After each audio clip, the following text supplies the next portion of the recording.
সম্মানিত দর্শক বন্ধুগণ, আসসালামু আলাইকুম।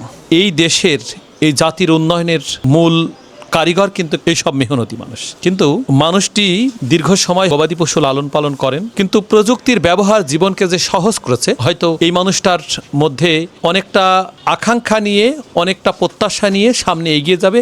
এই কারণে এই মেশিনটি গ্রহণ করছেন। আমি ভাইয়ের কাছে জানবো যে ভাই কেন এই মেশিনটি গ্রহণ করছেন এবং ভাইয়ের পুরো পরিচয় সম্পর্কে আমি বিস্তারিত জানবো। ভাইজান আসসালামু আলাইকুম। ওয়ালাইকুম আসসালাম। আপনি ভালো আছেন? জি আলহামদুলিল্লাহ। ভাইজান আপনার পরিচয়টা যদি আমাকে বলেন। আমার নাম হাবিবুর রহমান, বাসা কুষ্টিয়া, কন্দরপদিয়া। গরু লালন পালন করেন কতগুলা?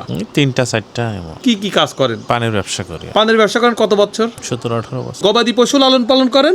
জি, আর পানের ব্যবসা। পানের ব্যবসা। এই মেশিন কেন গ্রহণ করলেন? এই যে ঘাস টাস কাটার সুবিধার জন্য। কিন্তু চাকা মেশিন আছে, বিভিন্ন রকম মেশিন আছে। এটাতে ঝুঁকি কম, রিস্ক কম আছে, এই জন্য। গবাদি পশু লালন পালন করেন কত বছর? 7-8 বছর হবে।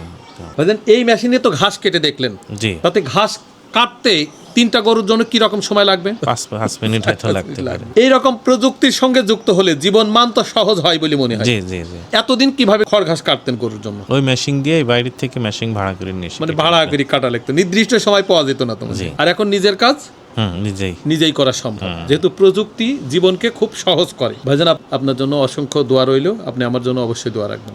ঠিক আছে। বন্ধুগণ, আমরা এইভাবে জানি যে এই দেশের তারাই সচেতন মানুষ যারা নিজে উদ্যোক্তা এবং অন্যকে অনুপ্রেরণা দেন। এই মানুষটি দীর্ঘ সময় ব্যবসা করেন, ওনার অধীনস্থ অনেক লোক কাজ করেন, সেখানে উনি নিজে কিন্তু চাকরিও খোঁজেননি, আবার অন্য মানুষের দ্বারস্থ হতে এই মানুষটা রাজি নয়।